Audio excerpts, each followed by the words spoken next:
सोचो, अगर आपके पास हर महीने पैसे आते हों और बिना सोचे समझे वो गायब हो जाएं, तो ये वैसे ही है जैसे आपके पास एक पिगी बैंक हो जो खुद ही पैसे खा जाए।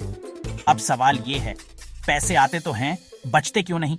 और सबसे बड़ा सवाल, क्या एक टीनेजर भी इन्वेस्ट कर सकता है? जवाब है हाँ, और आज मैं आपको बताऊंगा वो सीक्रेट रूल जो आपकी लाइफ बदल सकती है।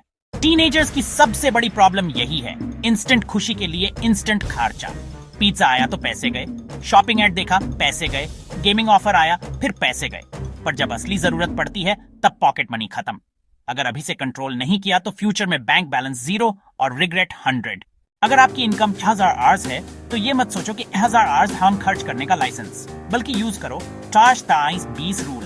50% सेव यानी 500 आवर्स पिगी बैंक या अकाउंट में, 30% स्पेंड यानी 300 आवर्स एंटरटेनमेंट और जरूरतों पर, 20% इन्वेस्ट यानी 200 आवर्स को अपने लिए काम पर लगाओ, म्यूचुअल फंड्स, एफडी, एसआईपी।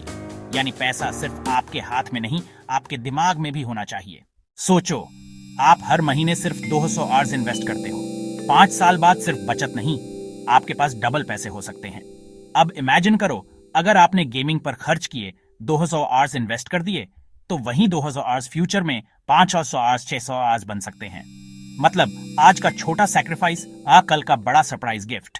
अब ये बात बोरिंग नहीं है, ये आपकी सुपर पावर है। सोचो, जब आपके दोस्त पैसे मांग रहे होंगे तब आप इंटरेस्ट अर्न कर रहे होंगे, वो पैसे उड़ा देंगे, आप पैसे मल्टीप्लाई करोगे। यही डिफरेंस आपको भीड़ से अलग बनाता है। तो अब चैलेंज ये है, कमेंट में लिखो कि आप हर महीने कितने पैसे बचेटी हो, और अगर अब तक बचत नहीं करते तो आज से शुरू करो।